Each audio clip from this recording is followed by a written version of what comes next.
Welcome to episode 8 of the All Over Cricket podcast. Today's guest is yet to be capped at international level, but you can find her in action at the 100 for the Birmingham Phoenix, who played their first game on the 23rd of July. I'm talking, of course, of Issy Wong. Issy, thank you so much for coming on the All Over Cricket podcast. Oh, thank you for having me. Thank you for having me. Yeah, absolutely. And you know what, Issy? We're going to start at a bit of an unconventional starting point. As a fellow Hong Konger, hashtag 852, you know I have to start with this. Just talk us through, some of your family history and, how that relates into the start of your cricketing journey. Yeah, so like you kind of alluded to, so my great uncle, Donald Anderson, he was a batting all-rounder. I think he played his first game for Hong Kong at 17. I think he was the youngest player to play for Hong Kong at the time he debuted, and that was in 1929, I want to say. So he was pretty good apparently, and then he was enlisted into the war in December 1941, and unfortunately was killed in the war. So kind of a short career for him, but. Yeah, so way back then, it was kind of a bit of cricket in my blood, but it was all pretty unknown to me when I started playing cricket aged 5 or 6 in the playground at school. I'd never really known any of that and just kind of enjoyed cricket, and then later found that out, and it's pretty cool, isn't it? It's pretty cool. Yeah, wow. Oh my God. I think your dad sent you a bunch of information as well on your family history, and yeah. I mean, 1920, that was a long time ago. I'd be surprised if anyone in Hong Kong cricketing circles, too many people could still recall those details. So, I mean, that is pretty cool. Yeah. So, yeah, like I was saying, just talk us through, the start of your cricketing journey as well. And, if you had any heroes or mentors or idols growing up. Yeah. So, like I said earlier, I started playing kind of age 5 or 6, like an after-school club at school. So that was just fun, really. I just tried it by chance, really. I just thought, oh, that sounds kind of fun. Like, let's go. And yeah, loved it. Started playing for club. They were like, oh, like we want you to play for county. I was like, oh, I was like 9 at the time. I was like, I don't know what this means, but yeah, sure. And yeah, it was really good fun and really enjoyed it. So kind of kept going. In terms of early heroes, I guess kind of until I got to kind of like that 9, 10, 11, 12, 13 sort of age, I hadn't really watched much cricket. But obviously, Jimmy Anderson was running in, opening the bowling for England at the time. So, he's pretty good, isn't he? And then Catherine Brunt was obviously doing the same for the women. So, to look at someone like Catherine and think, oh, like that's a woman doing what I want to do. That was pretty cool as well. Mentors, there's been a couple kind of so far, but I think at school, the head of cricket at school was Mr. Barnard, absolute legend of the game. Just upfront, but will tell you what you need to hear, which is often a really good thing, especially at kind of 14, 15. Sometimes what you need to hear isn't what you want to hear, but he was always up for having those conversations with me and keep me on the straight and narrow. So he's been a massive influence, really. Yeah, no doubt. And I'm glad you mentioned Catherine Brunt as well. 2 episodes ago, that duel between Brunt and Shafali Varma. It was a big feature on our episode, and it was just so great to watch because they just kept going at each other. But Catherine, with that fast bowler's temperament, she was never shy of digging it in. And I guess on that topic, when did you realize, like, okay, you know what, I'm quick, I'm really quick, and I'm really really good at this? When did you realize that, and when did you realize, oh my God, I have a chance of actually going pro? I wouldn't say there's any sort of like realization. I'd say I was very competitive from a young age. So I was, playing in the playground 6, 7, 8, 9, and it was, a couple of girls, but mostly boys. And like in my head, I was just trying to be better than the next kid. It didn't matter if they were a boy or a girl. I was just trying to be better than them. So I guess I just kind of kept pushing myself like that. In terms of when did I realize, oh, like this could be a career? I'm actually really fortunate because of my age. By the time I was old enough to kind of have the awareness of you need to get a job at some stage and you need to earn money in order to live. The England women's team had actually kind of just gone professional, I think. So, like in my head, it was always if you want to play cricket for a living, like you got to play for England.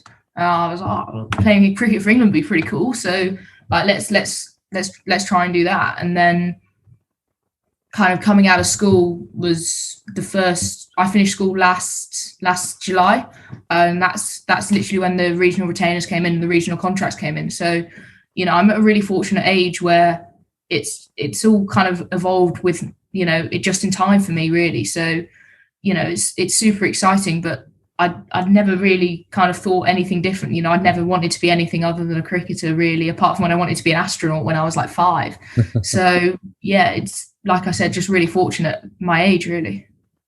Yeah, absolutely. It's interesting you mentioned the astronaut thing. Actually, I was talking to a friend earlier today, and apparently the number of astronauts by the year 2050 is going to increase something like 60 or 70 fold. So yeah, I mean, That'd be a post cricket sort of career for me. I'm not sure I'm qualified, but I'd be up for it. I'm just saying it's not a bad backup plan, astronaut. Those are your two options, pro cricketer or astronaut. I guess they're both high growth industries right now. Yeah, definitely. In any case, getting back to cricket, of course, in February, you did get the opportunity to travel with the senior team to New Zealand. Just talk us through, what that did, in terms of your development and lessons you learned from that trip. It was just the most amazing trip, really. I think we were away for like 6 weeks, and it was like, obviously a 2-week quarantine at the start, and even that I was like, this is really cool. And then we kind of got let out of the hotel. I was like, oh my god, this is even cooler. So yeah, I think like you said, there's so much experience in that dressing room as well, and kind of such a varied of a variety even of skill sets and personalities and stuff. And there was just, I think, so much to learn from everyone in that camp, not just the players but the staff as well. And I really enjoyed the whole trip. I think if you look at, like I said earlier, someone like Catherine, she's been there for so long, she's got so much experience to try and tap into and learn off. But equally, I felt the guys made me feel really at home. They're really good group of girls, and it was good fun being away from them, and I definitely learned a lot as well. Yeah, no doubt. Well, what sorts of things did Catherine talk to you about and relay to you?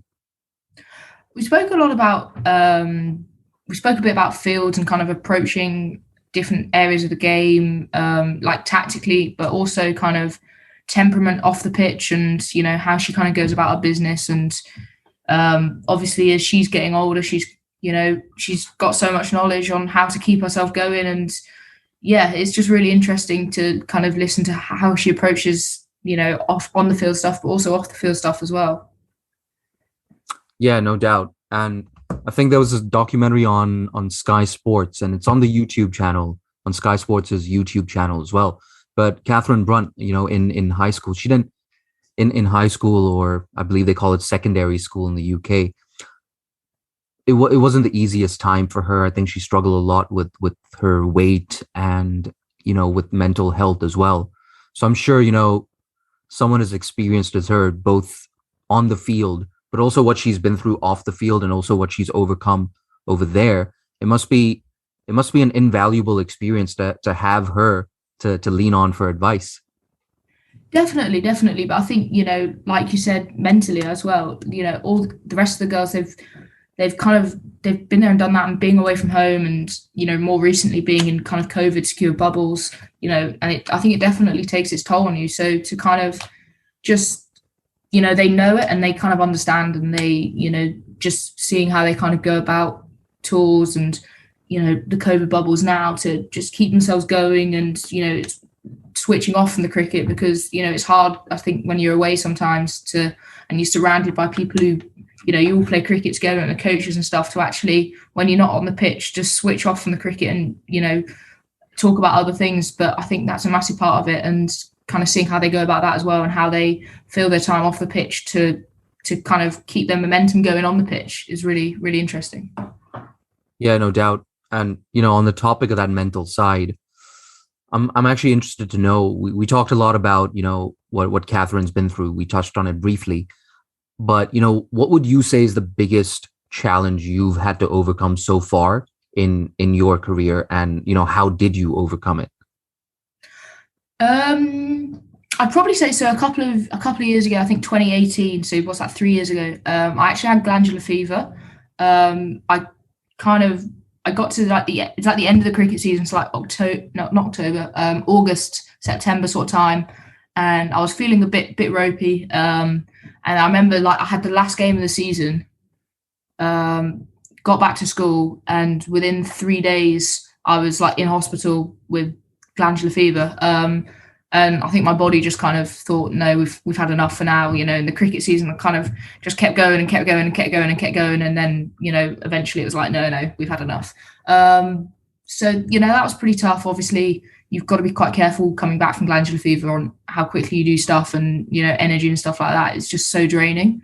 So, like, I was probably sleeping 20 hours a day at one stage, and I think I was off sport for about 3-4 months. I just couldn't do anything. I think that was quite hard as well, because that was the first. So like 2 months after that, I got picked on the England Women's Academy training squad. So kind of just below the academy, and kind of going to all the induction camps and stuff like that, and not being able to do anything I found that really hard, actually. Just kind of seeing everyone else cracking on and playing cricket and having fun and getting better as well. And I was just kind of sat on the sideline like, oh, I wish I could do that. And then, actually having to listen to the medical staff and be like, no, I've got to be sensible and kind of get back to fitness. I think that was quite hard for me. I've always been my mum calls me an all or nothing person, or a human hurricane, she calls me sometimes, because I'm just trying to do everything at once and trying to do it all,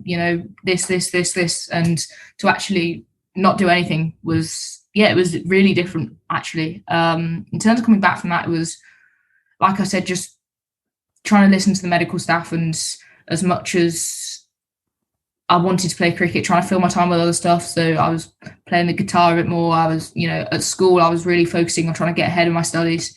And then, when I did come back, kind of gradually starting back in January, February sort of time, and, was lucky enough to go on a tour in April. And just I think by listening to that advice and by filling my time with other stuff, enabled me to get back in as good a position as I could, really. Just walk us through some of your on-field development in the last 2 seasons. Yeah.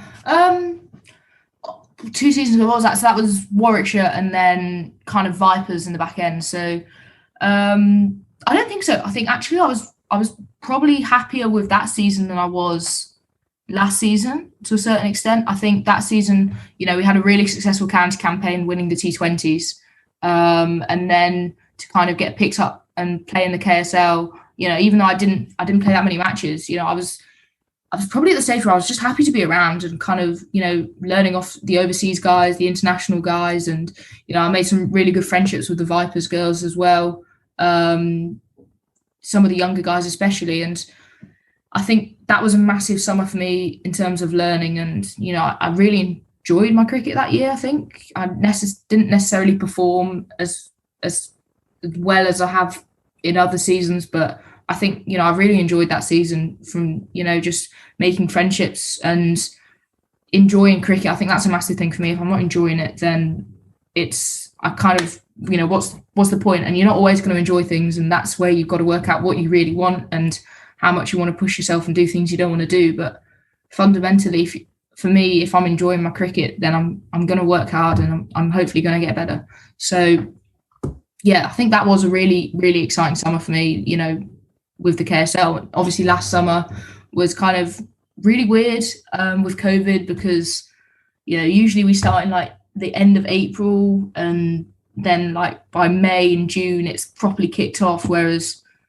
we didn't start training until June, and then it was kind of building up and building up. And I think I played 3 games last year, and obviously was in the bubble, so there was lots of learnings and stuff there. But it was all a bit kind of stop starting. Okay, we're doing this now, we're not doing that, and we're doing this and we're not doing that. So yeah, last season was really hard because just to get any momentum, I think.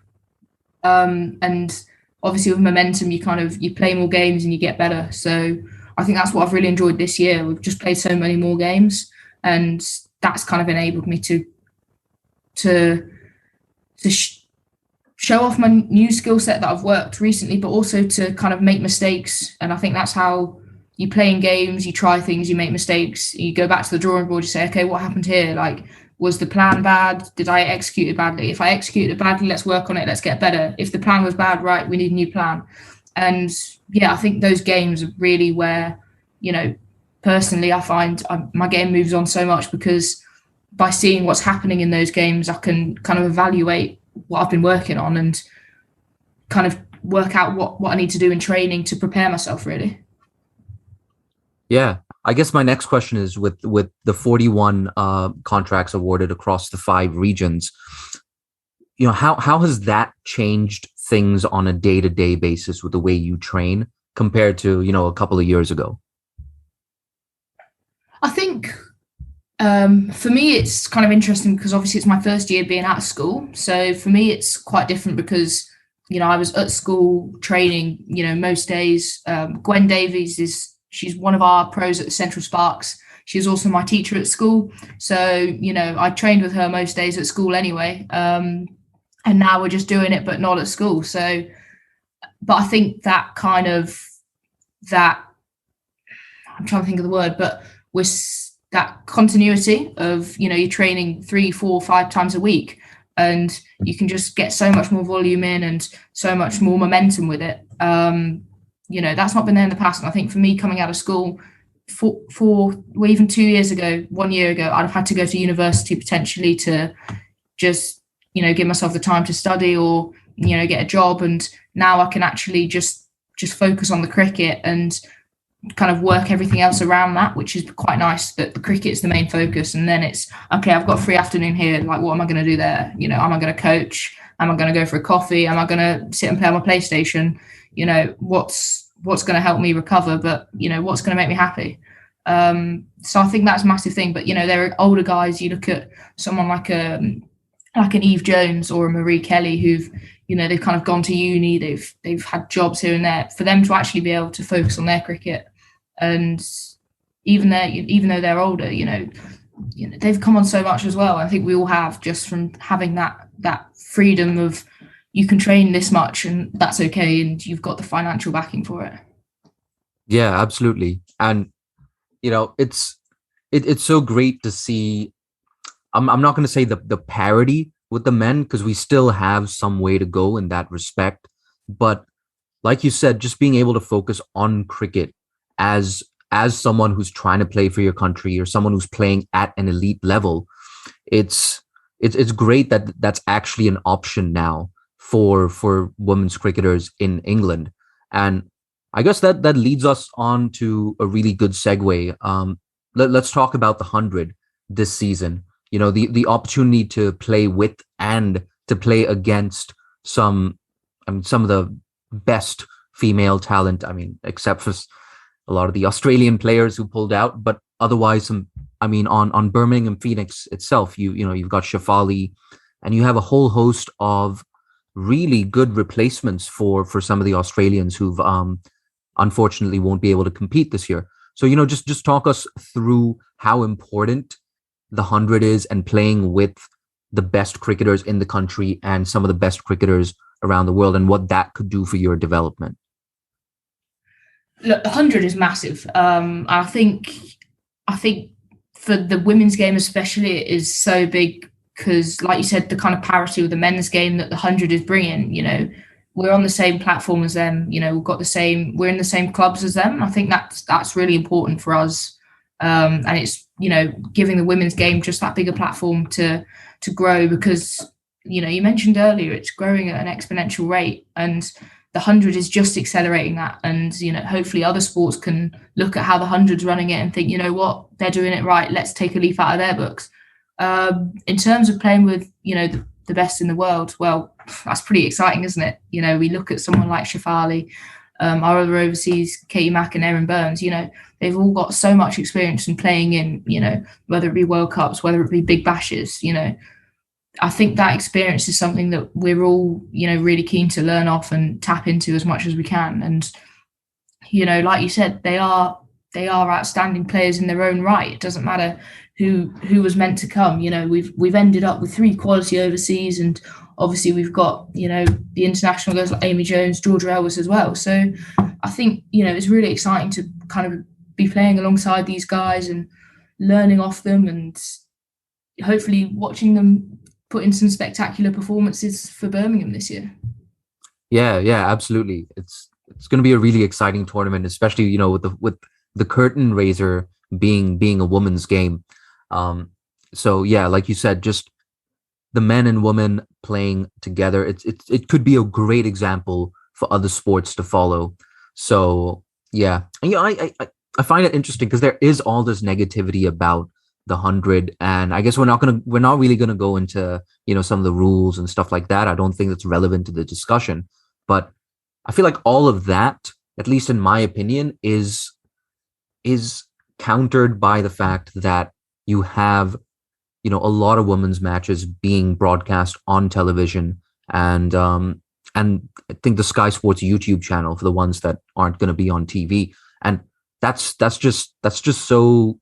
It's massive, despite COVID and despite, the disruptions to, the international schedule and the domestic schedule last year. I feel like the last 2 years, they've been path breaking for the women's game in England. Massively. I think, like you said, despite COVID, the ECB and what the 100 are doing is they're really backing the women's game. And I think, in the situation we've been in the last couple of years with COVID, it would have been easy for them to say no, like we've got bigger things to do right now. We're in a global pandemic, but actually, they've stuck with what they were going to do. And look at we've now got the Rachel Hayhoe, we've got the Charlotte Edwards Cup, and now we've got the 100 as well. That's 3 massive competitions for us, and we're playing more cricket than ever. And I think that's something that really needs to be applauded given the current circumstances. A lot of sports are seeing cancelled competitions, and that people are getting less than they were a couple of years ago. Whereas actually, especially in the women's game and also in the men's game, we're getting more than we've ever got before. So that is really exciting, and the 100 is adding to that, and it is just super exciting to be playing more cricket despite COVID and obviously the regulations and stuff. We want it to be safe, but it's just so exciting that we can actually get some live sport on. And like you said, Sky, BBC, it's getting the platform to for people to watch it, and hopefully young boys and girls can see it on YouTube or see it on telly or see it live and say, you know what, this is for me. And maybe this isn't cricket, or maybe this isn't playing in front of 20,000 people at Edgbaston. Maybe this is picking up a ball in the garden, or maybe this is just sport in general. It doesn't have to be cricket. It's it's about getting kids active and involved. And if it's cricket, then fantastic. But the way I see it, if they're active, I don't care if they're playing hockey. I don't care if they're playing, tennis, if it's cricket, if it's golf, whatever makes people happy, then great. And if we can hopefully with the 100 inspire more people to get involved in sport in general, but ideally cricket, but it doesn't matter. It doesn't matter for me. As long as more people can see people playing sport, watching sport and having fun, then that's fantastic.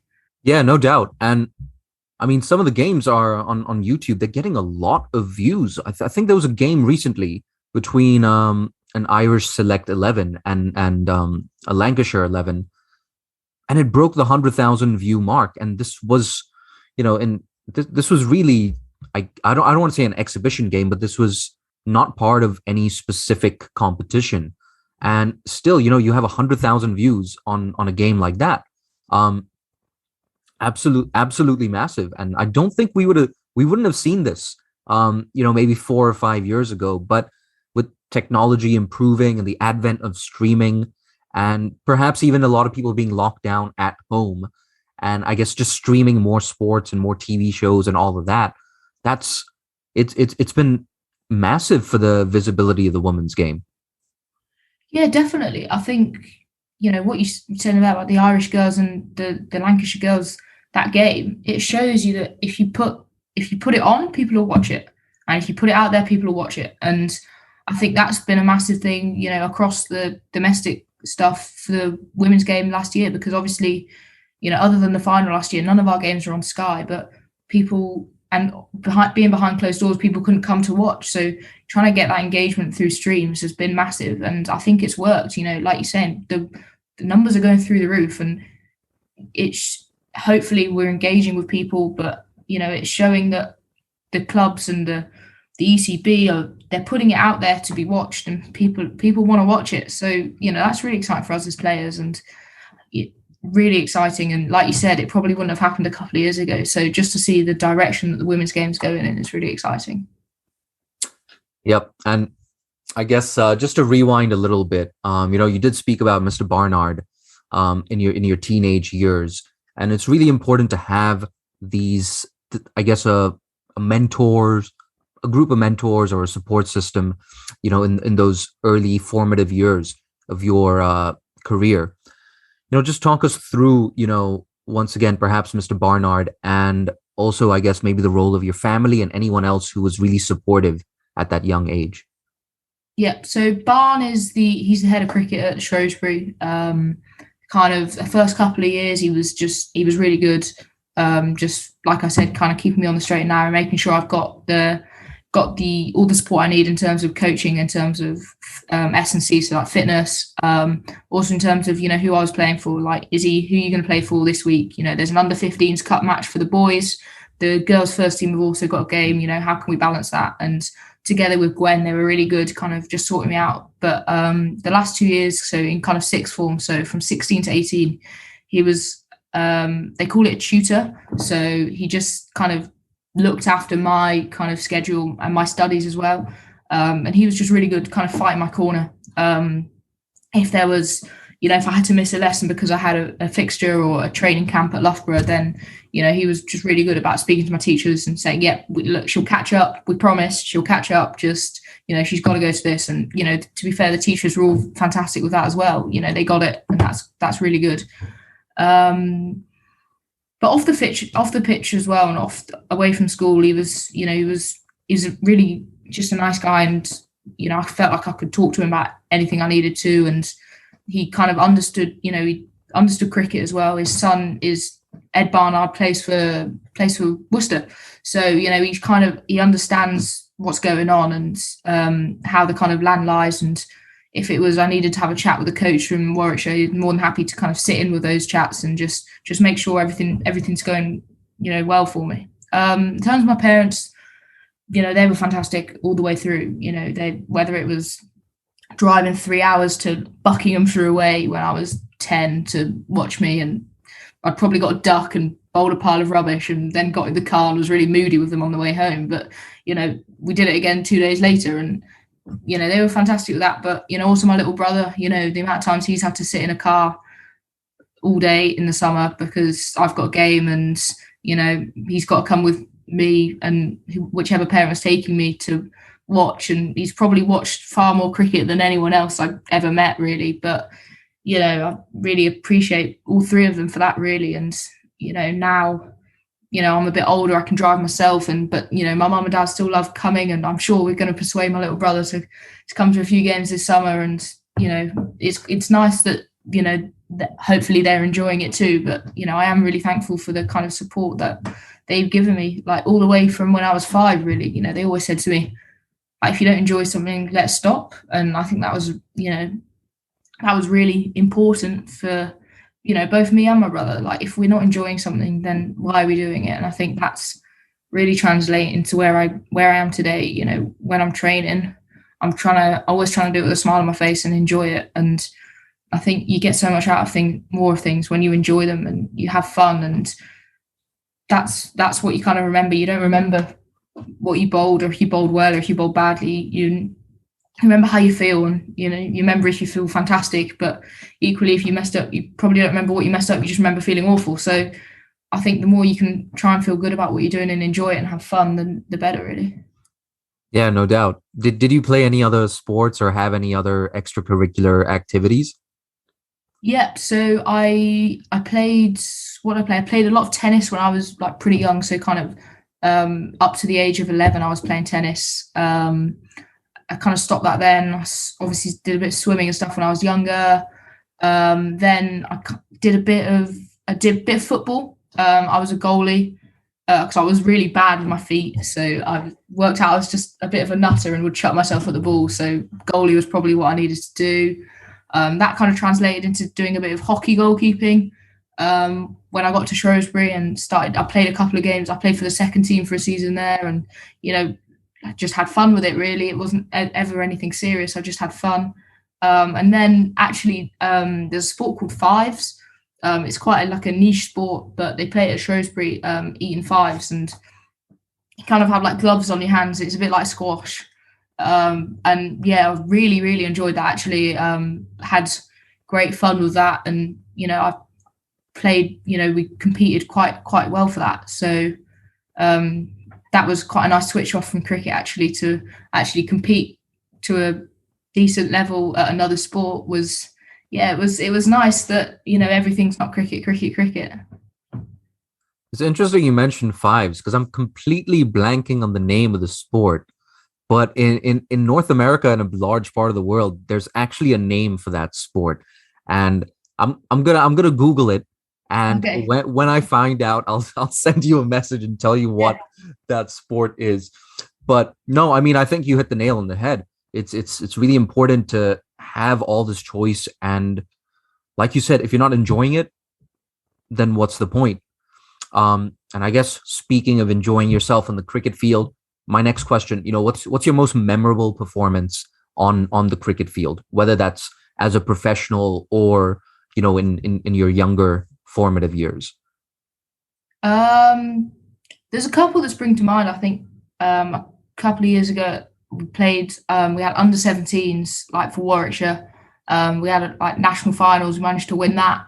I think I took the winning wicket, and I think that moment is probably better than anything else for me in sport because it's. I think when you get 100, there's kind of a build up to it, and it's you're on 80, then you're on 90, and it's kind of the anticipation and then almost relief. But when you get a wicket, and especially if it's a big one, to win a national final in a tight game, there's kind of that moment of like just excitement of like we've done it, and that moment is probably better than lifting a trophy because even with the trophy, like it's coming, it's like but whereas that it kind of almost takes you by surprise, and that's like just pure joy, I'd say. But probably more recently in terms of a day in general, I think when we played the Vipers at Hove about a month ago, probably now. The Vipers are obviously unbeaten, and to win the game in the fashion that we did, and for Em to be bowling as she did, and I think we bowled really well as a pair that day as well. But she was fantastic, and to that kind of whole team performance was it was really fulfilling. I think is more the word for that one. That we've put a lot of hard work in over the winter. Last season we probably weren't where we wanted to be, and now to go and play the reigning champs, they're unbeaten ever at their home ground, and be able to say, what, like this is the hard work we've put in, and this is where we are now. I think that was a really fulfilling day in that respect. Yeah, I can imagine that must have been a great victory. And Em as well, she's been around the national setup recently, also a just reward for her returns in the recent past. And I can't believe we've been talking for over half an hour, and it's the elephant in the room. I mean, this is the Issy Wong brand. You are the fastest bowler in the country. And let's just talk about fast bowling and your approach to fast bowling. Do you train with a speed gun? Do you have like some sort of personal best that you're always trying to beat? Like just talk us through that. I don't actually kind of train with a speed gun or anything like that. I mean, I think the way my coach kind of says it is, you're quick enough now, but you need to get your other skills, but kind of consistency up there and stuff like that. So a lot of the training I do in cricket is actually, very much based on, okay, like firstly, is my action good? Does it feel repeatable? Have I got rhythm? And then at the other end, am I executing what I want to execute? Can I work on a slower ball? Can I nail my Yorkers? Can I, if 50 over cricket, can I just be really boring and run up and bowl 10 overs and just try and hit the top of off every single ball? And so, yeah, I'd say most of the training I kind of do is around that. Obviously, the gym work and stuff is a lot based on kind of getting stronger, getting more powerful, and that translates, pretty directly into bowling. But also, can I get fitter and can I do it for longer? Because, it's great being able to bowl a 7 over spell and keep my skills, but can I bowl a 10 over spell and still have ball number 60 being at the same intensity and the same level as ball number 1? So I think there's kind of a lot of stuff that ties into it, but I wouldn't say it's not a direct focus at all, actually. It's just, can I execute what I want to execute? And if it's going to happen, it's going to happen. But, that's the gym stuff is kind of taking care of that. And, in the training nets and stuff, it's very much focused on, all right, have I executed what I want to execute? Yeah, it's interesting to hear you say that, because I think the perception with someone who comes with the tag and the label of a genuinely quick bowler, and numbers start flashing in your head, that magical 80 mile an hour or 130 kilometer an hour number keeps flashing in your head. But it's interesting to hear you say that. It kind of just dispels this notion that that's who you are. You are the quick bowler. It certainly sounds like you're trying to develop a lot more of a I guess well-rounded game.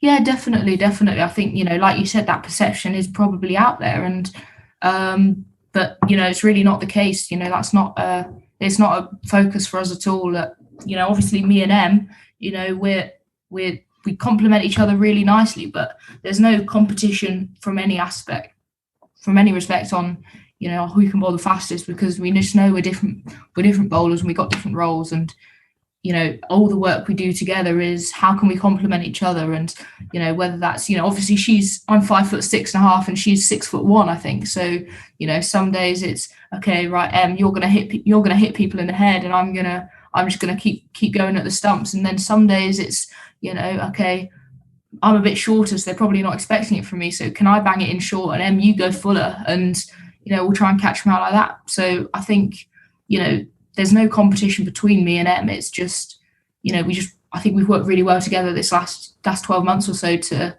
try and do the best role as a pair for the team, whether that be for the Sparks or for the Phoenix now. Just to circle back to the whole Hong Kong connection, have you ever visited Hong Kong? When's the last time you were in Hong Kong? So I've never actually been to Hong Kong. So my granddad is currently in Hong Kong. Obviously, with travel regulations recently, I've not been able to go. And when I was younger, obviously, I was kind of at school. And then in the summer, it was very much cricket. So, the big summer holidays in the UK, I just spent like the whole time playing cricket. So we never really had the chance to go out. But it's certainly something I'm keen to do. I know my mum went a couple of years ago, just kind of see things, and my dad used to go a lot as a kid, and but it is definitely somewhere I'd like to go. I've got quite a big connection to Hong Kong. I think what I'm just looking here knows my dad said my uncle, or my great uncle, Rob Nolasco, I think my dad's got the stat here, he took 63 wickets at 12.73 in 1964 to 1965, and then he kind of picked up a shoulder injury and didn't play again. But I've got a couple of family members who've represented Hong Kong to the highest level, so it's definitely somewhere I'd like to go and kind of meet the people and really get a feel for the the place and the culture and the people and how sport kind of ties into that. It's definitely something I love traveling. Obviously I'm still quite young, so I've not done I've not done excessive amounts on my own, but it's definitely somewhere I'm really keen to come and explore and really get to know. Yeah, absolutely. And I mean, 10% of our listeners are based in Hong Kong for obvious reasons. And I'm open to the idea that five of those 10% are probably my mom. But in any case, it would be, it's that's why that's not the only reason I wanted to record this podcast, actually. It's just a fun bonus. But no, I certainly hear what you're saying. I guess that perhaps just wasn't a lot of time to travel with Yeah. all the school and the training and everything like that. You obviously have ambitions to play for England, and you have been around the girls in the last couple of months on more than one occasion. So just talk to us a little more about your England ambitions, and have you received any sort of communication from the team management or selectors about when or if you will be making an appearance for England? Firstly, on the aspiration, I just think what kid doesn't want to represent their country? I mean, everyone, whether they want to be a Wayne Rooney or they want to be a Jess Ennis or they want to be potentially a Serena Williams over in the States or something, I think that's kind of every kid's dream. And, that's no different for me. Obviously I'm not, well, I'm still 19, I'm still really a kid, but, I think everyone kind of still has that aspiration. It's the pinnacle of sport to represent your country. So, it'd be a super exciting thing to happen, but I'm pretty aware that I'm not there yet, and you've got to put in a lot of hard work because, like I said, that's the best of the best, and to get up there, you've got to work hard and take nothing for granted, I think, and that's really important. I've had a couple of chats with Lisa, and it's very much just keep doing what you keep doing what you keep performing, and use the Rachel Hayhoe, and because it's a fantastic competition, and have fun with that, and play cricket and enjoy your cricket. And I think that's what I'm trying to do. I'm just trying to play as much cricket as I can and learn as much as I can, hopefully come on as much as I can, and we'll see where that gets me. But if I just play for the Sparks, I'm happy playing for the Sparks. I love playing for the Sparks. I've loved the last 3.5 days at the Phoenix. We've got a really good group of girls here, and I'm really looking forward to this competition and everything that comes with it. Yeah, absolutely. It sounds like, you're trying to stay in the moment as much as possible and just think about what you have to do now.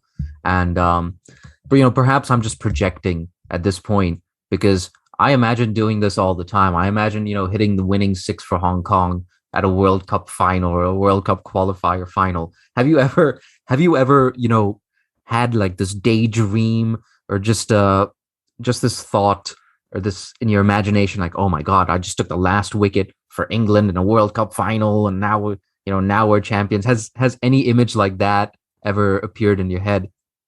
Definitely, I think everyone does. I'd be lying if I said not, wouldn't I? And I watched Anya Shrubsole take the winning wicket in 2017, and I thought, like, I want to do that. Like, that's cool. And I think anyone who watched that and didn't think I want to do that is an absolute nutcase, because that's as good as it gets, and that's what everyone thinks about and everyone dreams of. So massively, if it's, sometimes I'll get ridiculous and I've scored runs in my head, and then I realize no, that's not happening, is it?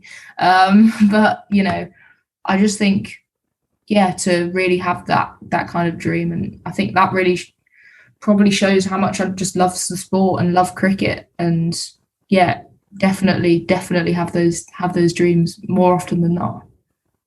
It's interesting you bring up the Anya Shrubsole wicket, because I feel like that's the third time this week someone has mentioned that. And just on a personal level, as someone who also does follow India, that it's not ideal to relive that trauma for a third time this week.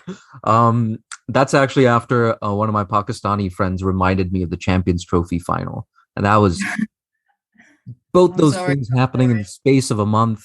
4 years on, it still gets to me. So thank you Really.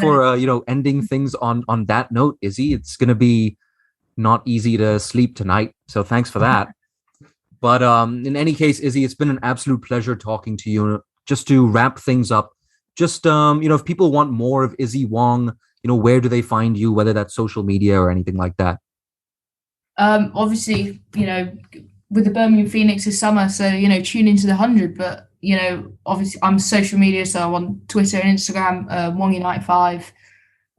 But yeah, tune into the 100, and hopefully enjoy watching some cricket, because I know I'm going to enjoy playing some.